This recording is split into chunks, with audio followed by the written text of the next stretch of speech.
when they talk.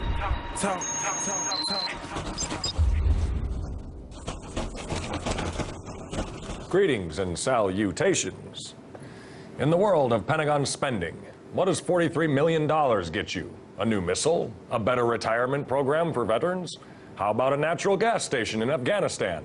If you guessed the gas station, Hawk Watchers, then you win this week's game of what the hell did they spend my tax dollars on?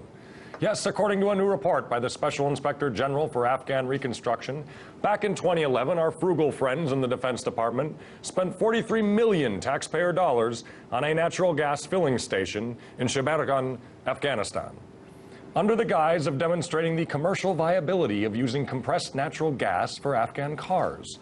The station was part of a broader effort by the Pentagon's Task Force for Business and Stability Operations to show the viability of tapping into the country's large natural gas reserves rather than importing petroleum. Except Cigar points out that the task force failed to study the feasibility of such a project, especially when you consider that the $700 price tag to convert an Afghan's car to compressed natural gas is a little more than what an average Afghanistan citizen makes in an entire year. Not to mention the fact that the cost of building the same gas station in neighboring Pakistan costs around 500 grand. So where, oh where, did this extra $42.5 million go? Let's find out and start watching the Hawks. Want to know what's going on in your city and your streets? Never back down like Tyrell, and the truth is what you seek. To analyze, investigate from the bottom to the top. You speak your mind like Sean Stone, whether they like it or not. I got Tabitha, Miss Wallace, with the wisdom and the pearl. Between the outrage and the evidence, what's going on in this world? Watching the Hawks, watching the Hawks, watching the Hawks. Listen when they talk.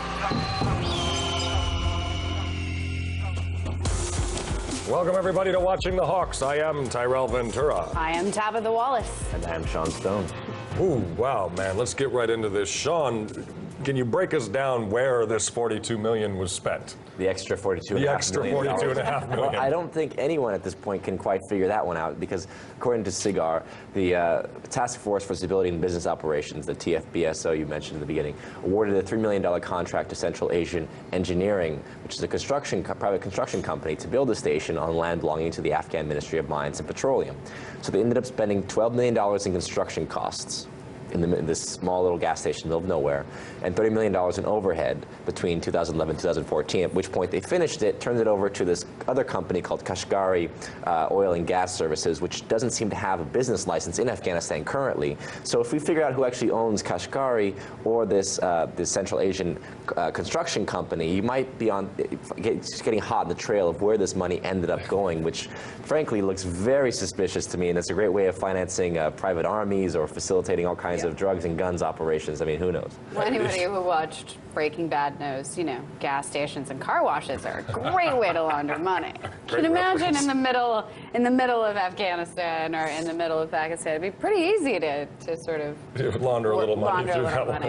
There's nothing shady about a $43 million gas station. No, That doesn't work. It normally costs I'm about crazy? $200,000 to $500,000 around in like other areas. In a province of 500,000 people, in the, Right. the far north of Afghanistan, not even near a major city, where there are about 250 vehicles that are actually using this kind of natural gas to run. Seems reasonable. And the cost for, like I said, the cost for the average Afghanistan citizen to actually convert his car to this compressed natural gas is about the same that he makes an entire year. So what's the Pentagon say? Like, what does the Pentagon it's say interesting. about So, to date, the DoD has been unable to provide documentation showing why this gas station cost nearly $43 million. Color me shocked.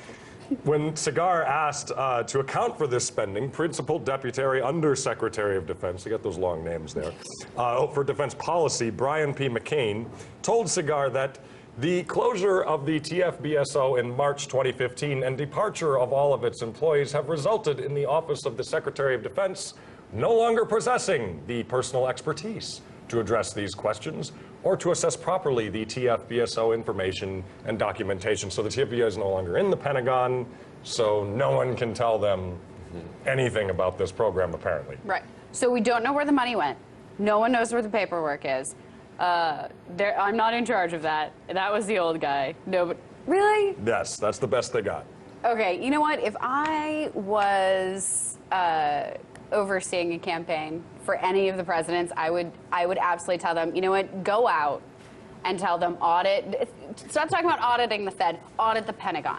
Well, you have $43 million like that, it's ridiculous because it's either incompetency or it's nefarious malfeasance. There's either something going on or they're just not capable of doing their job so badly that they lose $42.5 million like that. Like that. You can't have that job anymore. Most people would lose their job.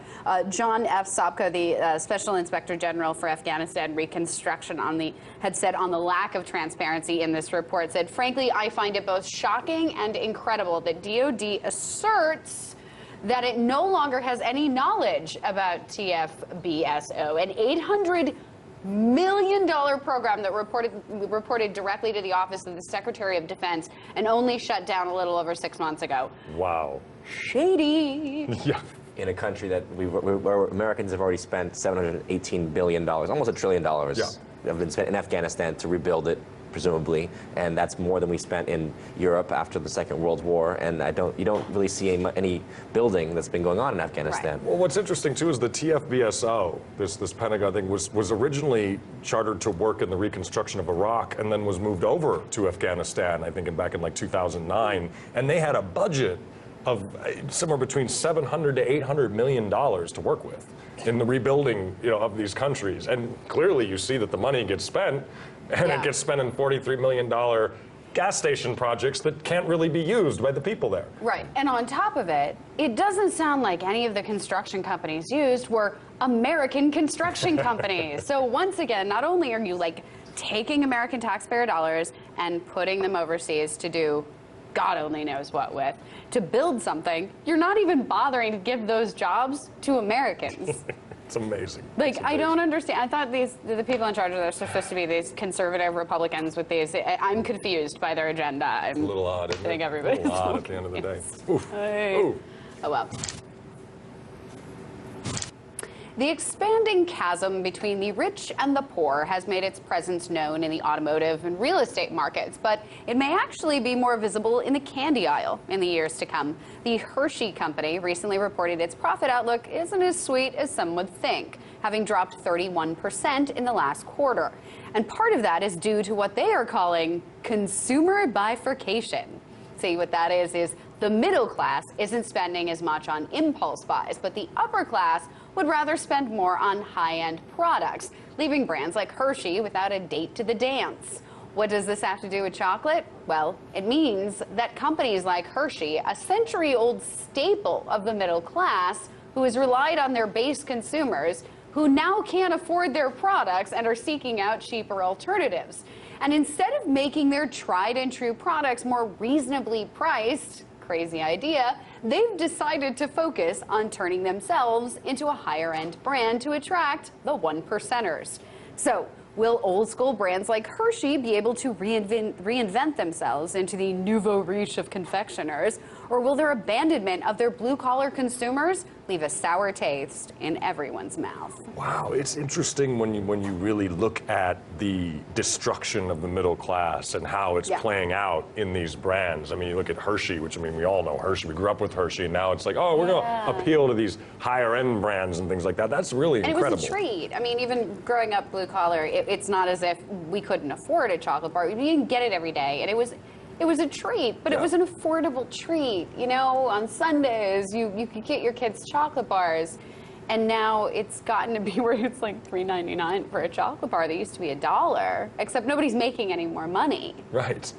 No one's making any more money. Just one thing after another. We can't even take our, got to take everything from the middle class. Well, that's what I mean. It's interesting when you really break down the numbers, Tab, when you see, where the middle class sits today.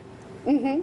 Yeah, I mean, what you have is that you have this share of households in that middle tier of income earners. And what's happened is, according to the New York Times, who looked at the numbers, the numbers of the middle tier of income earners has fallen from, they used to be 43% to 55%, from 55% since the 1970s. So we've lost this huge share of the middle class. And this is the thing, those households in the middle tier that still remain in the middle tier haven't gotten a raise since 1999. Wow. So 15, 16 years later, we're talking a decade and a half, and they're not making any more money except expenses to keep going up. That's it's not as if incredible. things got cheaper. Well, and then when you look at like health and transparency, I mean, you have the top 25 U.S. food and beverage companies have lost $18 billion of the market share in the last 5 years. Now, part of that is due to like millennials kind of driving a disruption. They want healthier food choices and more transparency. I mean, you see companies like Campbell's saw an 18% decline in canned soup sales over the last decade, and instead of listening to their consumers and changing their staple of products to be more active for the millennials, the biggest buying market out there, no, they went on acquisition sprees, buying up companies that were more geared to millennials. They bought Bolthouse Farms, Plum Organics, Kelsen Group, and Garden Fresh Gourmet. So instead of changing their product to adapt, they just go out and buy more companies. They're trying to create a monopoly, essentially. And I mean, obviously the concern about the collapsing middle class is a very real concern, but I think that for Hershey to blame their dropping sales on that, I think might be disingenuous, let's say. Perhaps there's more competition amongst the chocolate growers. Obviously, we have products from abroad now. You have organic choices, and it's not only servicing the 1%. Let's be honest. I think there are very good brands that are available. And you're mentioning that Hershey's looking to buy these up as far as trying to limit the competition, and that's really what we need. We need more competition. We need more brands than we had in the 70s and 80s when you only had a couple of chocolate brands that were available to you. So obviously, it's transforming, and I think obviously you're also seeing people wanting organic foods. I mean, we know that there's an increasing demand for them and projected into the near future. So that's obviously where you, I think, would see some of Hershey's sales going away from, from having limited choice, and now we have more choice. Right. And that's what capitalism is. That's what it's supposed to be. It's that you have all these, small crafting. It's like here, there's a small group in Brooklyn or in small towns and saying these are our chocolate bars, and people are like, I'd rather have that. And at least it's the new version of mom and pop. And I think most millennials see that. They don't want to go to Walmart. And Walmart's seeing it. Their numbers are going down. And Walmart's not putting in these big brands like Hershey up on the shelves as much or giving them as much shelf space because we know what happened to the mom and pops, and that's where now it's our own version of sort of mom and pops. It's our buddies. Walmart helped destroy the mom and pops and just make one giant mom and pop, which is the Walmart we will destroy family. Walmart. Well, as we go to break, Hawk Watchers, don't forget to let us know what you think of the topics we've covered on our Facebook, Twitter, and YouTube pages. Coming up, author and retired U.S. Air Force veteran Michael Kearns enters the Hawk's Nest to discuss how a program to train U.S. soldiers to survive behind enemy lines was used by the CIA in the torture of prisoners. Stay tuned to Watching the Hawks.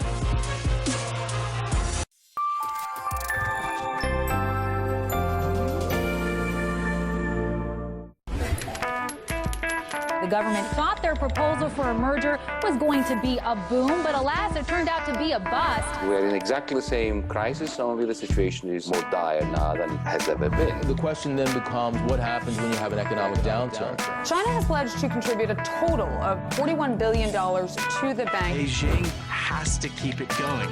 Some fundraisers are predicting the next election could cost $5 billion.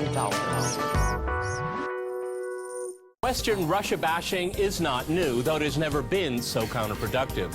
Unwilling to go along to get along, Russia's political elite is self-confident when defining what is in the country's interest. This makes the exceptionalists inside the Beltway go mad. Uncovering hidden stories, moving against the mainstream, going to all lengths to bring real news to Britain. I'm Afshin Ratansi, going underground to bring you the stories that really matter, only on RT.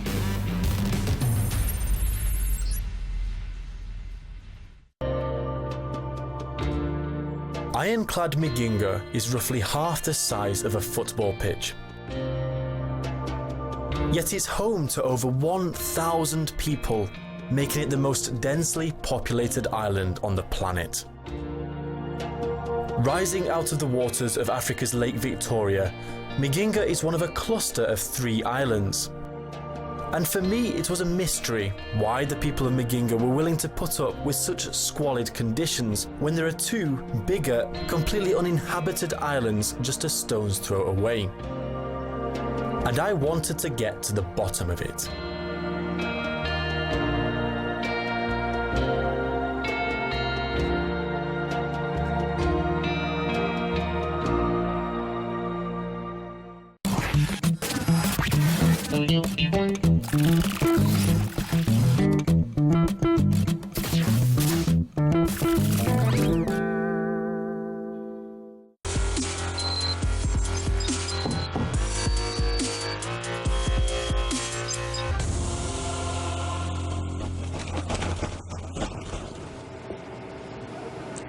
Last December, the Senate Select Committee on Intelligence's Detention and Interrogation Program report made the big splash all over the major network news. The report, which took 5 years and $40 million to compile, detailed in over 6,000 pages the torture conducted on captured enemy combatants by the CIA and others at black sites located around the entire globe. Republicans criticized the report, stating that releasing the information about Americans' covert activities might harm soldiers and agents abroad. Democrats praised the report for its diligence, but few pushed President Obama to prosecute the individuals who had actually conducted illegal torture. But what was perhaps most astonishing about the report was that the methods of torture conducted on enemy combatants were actually developed from a program meant to train captured U.S. soldiers to resist torture and to prevent them from giving away classified information. The program is called SERE, or Survival, Evasion, Resistance, and Escape. Well, today we are joined by Michael Kearns, a retired U.S. Air Force veteran and former trainer for the SERE program. Not only does Michael have a distinguished career, he is also the first person to skydive over all 7 continents and even has a novel out called Broken, inspired by some of his many life experiences. But more significantly, it was his whistleblowing which revealed to the public how a domestic program was warped to torture our enemies. Welcome, Michael Kearns. Michael, thank you very much for coming on the show today. Always a pleasure. Now, Michael, you were a career, you were in the Air Force as a young middle-aged man, you're a career military man. What attitudes did you have, about the U.S. military, and when did you suddenly feel compelled to kind of call foul on the torture program? Like, what brought you to that place? It was Jim Risen's book that came out in 2006, State of War. I was in Australia and working for their government and read Jim Risen's book, which explained that there was the SERE program, and that's what was reverse engineered. And it also gave a little detail. It said it was the Army's SERE program. So I actually believed, oh gosh, it's the Army's fault. It couldn't have been us Air Force guys. Yeah. Now what, do you consider yourself a whistleblower? Like, what did you then do when you started learning about this information? Well, the whistleblowing that I did against my program at Survival, Evasion, Resistance, and Escape at Fairchild Air Force Base, it was for what I called a lack of leadership, toxic leadership. We actually had a commanding officer in my day that was a major, and when he retired, a civilian went off and created his own position and started bringing in his own civilians to run that program. And in fact, I witnessed Dr. Bruce Jessen giving a harsh interrogation on his very first day working for Mr. Aldrich, which shocked me. Wow. Well, we just want to talk a little bit about SERE, or survival, as I said, Survival, Evasion, Resistance, and Escape. This was a program that was founded at the end of the Korean War to aid U.S. soldiers, a noble program in order to avoid capture and coping with torture techniques against them. And I want to focus on, so let's focus on the program itself, since if I'm not incorrect, you graduated the program and were a special survival training program. I want to make sure I get it right. Survival training program operations officer and master instructor. Simply put, like, what was the training like, and was that training effective in what it was supposed to do, which is protect U.S. soldiers when they were in that situation of being held? Well, let me explain just how the hierarchy of what SERE training is. There's A, B, and C levels, with C being a level where you're actually having to go through a prisoner of war camp experience. Mm-hmm. Our program was a special survival training program. That's actually above and beyond a C-level training. So it's specific to specific operational units, those of which we know of as JSOC, or other strategic reconnaissance organizations like the National Security Agency. So because of their very high risk and also potential for political embarrassment, we just made sure that their organizations had they had one song to sing off of the choir sheet, so to speak. Right. And for us, getting in these people that have already completed level C training, they've already had, I guess you'd call it Plato's problem solved, which is experience also countering with knowledge. Is that sometimes just reading, which was level A and B of SERE, reading about it is okay, but when you start getting into being deployed in actual combat operations near or beyond enemy troops, then you want to make sure that they have practiced exactly what they may have to use in the future. So having actual practical experience of what might happen. I mean, obviously to a limit. Oh, it'd be just like the studio. In fact, the studio reminds me of some of the things we used to set up, and it would blow the minds of the people that we'd capture. We'd capture them, and all of a sudden their mask would come off, the hood would come off, and here they were inside of a studio. Wow.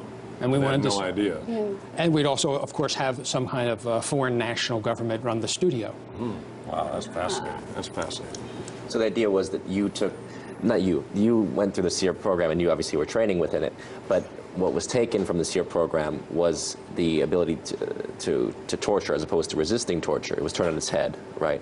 And basically these techniques were then used to torture enemy combatants in the war on terror. That's what you came to discover. So where did you play, I mean, if you read that in Risen's book, where did you ultimately come in to become a whistleblower yourself? It was after I read an article written by Jeffrey Kay. So it was Jeffrey Kay and Jason Leopold. They had written some articles together, and Jeffrey Kay, who's a psychologist, had connected a few dots for me as I was writing my novel. And those were the names, Aldrich, Jessen, and Mitchell. It was like the trifecta of my novel. And as soon as I saw those three names appear together, and it was totally linked with the Bush-Cheney torture program, the alarm bells went off in my head. Not only that my novel would be potentially a good novel and is exposing these unfortunate acts, but also it upset me beyond compare. It upset me to believe that, you know, our country, which I thought of was life, liberty, and the pursuit of happiness, was actually the antithesis of what I thought I learned in college. What steps did you then take to basically blow the whistle or to try to alert certain government agencies of what was going on? Well, I contacted Jeff Kay right away, and Jeff Kay called me within a few hours. I contacted him through email, and then he put me in touch with Physicians for Human Rights, and Physicians for Human Rights then set me up to meet with Jim Risen of the New York Times, and I spent about 6 months with Jim Risen, and nothing progressed. I felt almost 2 years before that, in fact, I'll just, if you don't mind, back up. I did contact Senator Levin when he had the committee, I think it was under the Justice Committee, and it was about the torture program, and I contacted him and said I was part of the survival program. I worked in SEER, I worked with Mitchell, Jessen, and Aldridge. They seemed interested. I had staffers calling me, and again, just like Jim Risen at the New York Times, it seems to be a topic no one wants to discuss. Well, tell us a little bit about Mitchell and Jessen. You know, why did they engage in these activities, and how were they kind of warping the SEER training tactics to this other end that they ultimately was used to torture? SEER is a defensive counterintelligence program.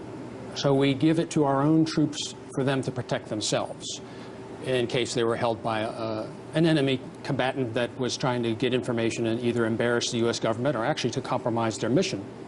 So to turn it into an interrogation program, A, is not even what it was intended to do, but B, is incomprehensible to us that worked in SEER, because SEER is one of these defensive programs that you would, if you could imagine being in a room and whenever you did not follow our training, Socrates would whisper in your ear, you'd get your nose in a corner, and we would say subtle hints into your mind to say that maybe when someone else was held in the same experience, they used these kinds of techniques, giving them a hint. And then we say, okay, time's back on, and then we try and get them back into their role. And essentially what we did was role play scenarios. It was, again, it was very much like Socratic questioning, and it was not harmful, although it was quite harsh. Yeah, yeah.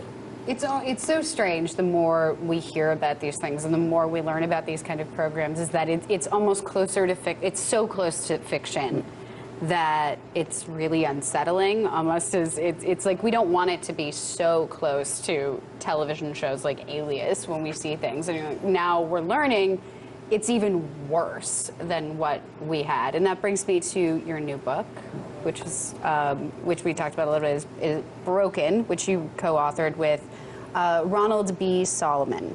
Now, the book is fictional, obviously, but you kind of paralleled it.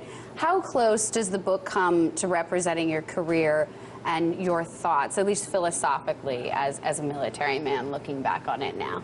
I would say the role of my own role in the book, which is Captain Charles Ponce, a.k.a.